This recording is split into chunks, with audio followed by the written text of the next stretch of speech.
Tip 1. Steam eggs using a strainer. If you have 2 cracked eggs, don't rush to boil them. When boiled directly in boiling water, the egg white easily seeps through the cracks, causing the egg to deform. Instead, try steaming them using a stainless steel strainer to keep the eggs intact.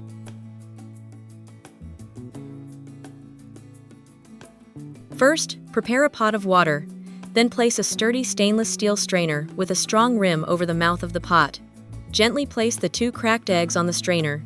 Make sure the boiling water only touches the bottom of the strainer so that the heat rises continuously. Turn on the stove. Steam for 7 to 10 minutes, depending on how well done you. When you open the lid and remove the eggs, you will see that the surface of the eggs is still round, smooth, and not deformed as when boiled. This is an effective way to use cracked eggs and avoid waste, especially suitable when you need to keep the shape of the egg intact to make the dish look more appealing. During steaming, the eggs do not come into direct contact with the boiling water, so the whites do not leak out. The hot steam envelops the eggs, helping them cook slowly, evenly, and softly from the outside in. Tip 2. I've experimented with many methods, and this is the proven technique to get perfect hard-boiled eggs every single time.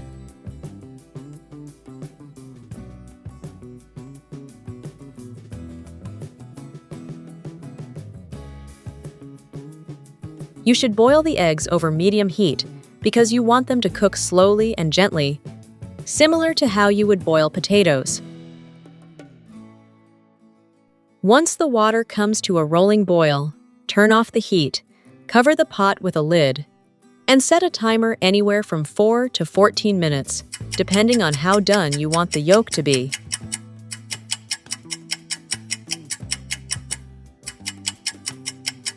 As soon as the eggs reach your desired doneness, immediately remove them from the pot and transfer them into cold water.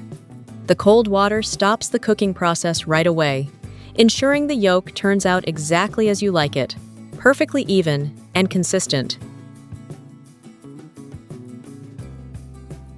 Which country are you watching this video from? Please leave a comment below.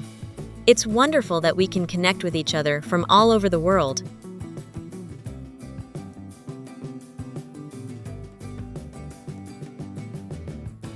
To give you a clearer idea, here are eggs boiled for different lengths of time. You can see the yolk is much softer and creamier at the 4-minute mark, while at 12 minutes, it's fully cooked through. Simply slice them in half or into quarters and place them on top of a salad. I think they also make a really delicious snack on their own. Tip 3. In the kitchen, we don't always have all the tools we need. When I need to separate egg yolks for making sauces or baking and don't have any tools, I often use what's readily available: a piece of bread. Use your fingers to gently press the breadcrumb 3 to 4 times so that the bread flour sticks to your fingertips. Then, touch the yolk directly with your fingers. At this point, you'll see something interesting. With just 2 fingers, the yolk immediately sticks to the bread and can be lifted easily, intact, and without breaking. If you have a plastic bottle like the one I'm using in your kitchen, the process is even simpler. Just squeeze the bottle gently to push the air out, then place the mouth of the bottle over the yolk and release your hand. The yolk is immediately sucked into the bottle, intact and unbroken. When you need to release it, just squeeze gently again to push the yolk out to the desired location. Tip 4. First, I take 2 bananas, peel them, cut them into small pieces, then put them into a bowl.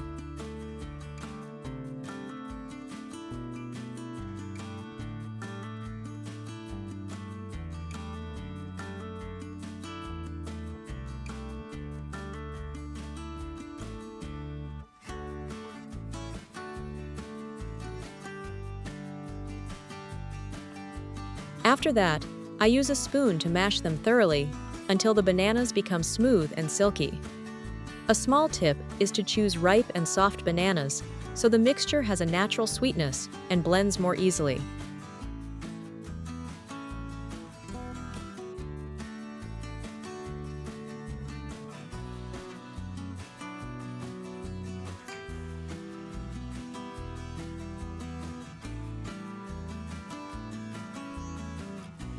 Next, I add 2 tablespoons of cocoa powder to create an attractive color and a rich flavor.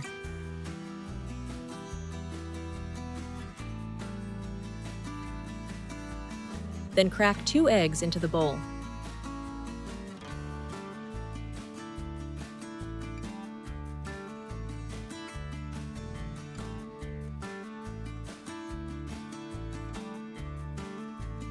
I use a fork to beat them evenly until everything combines into a smooth and silky mixture.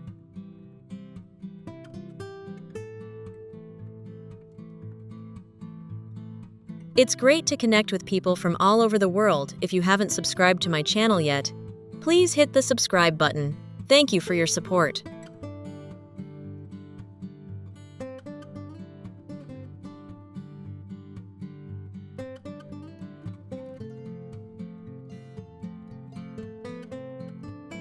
After that, I take about 20 grams of walnuts, chop them into moderately small pieces, not too fine, so they still keep their nuttiness and create an interesting texture when eating.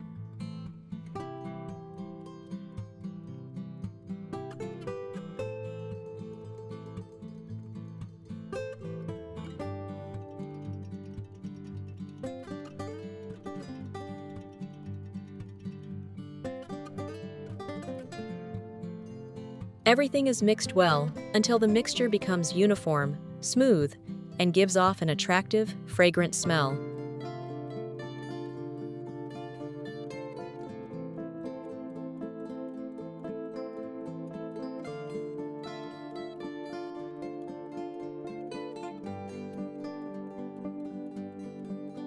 Next, I prepare a heat-resistant plastic tray. With patterns, brush a thin layer of cooking oil around it to prevent sticking.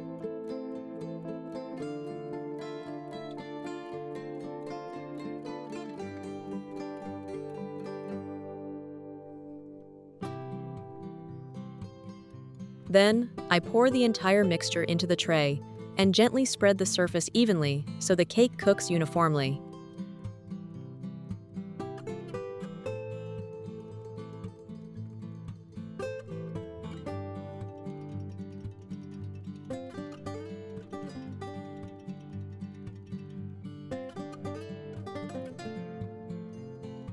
I place the tray into the air fryer and bake at 170 degrees Celsius for about 20 minutes.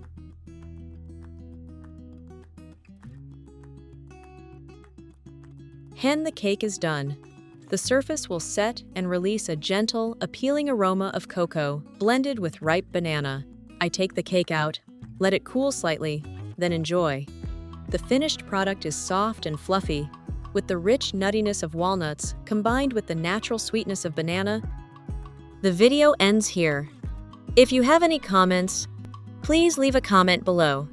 If you enjoyed the video, please hit the like button.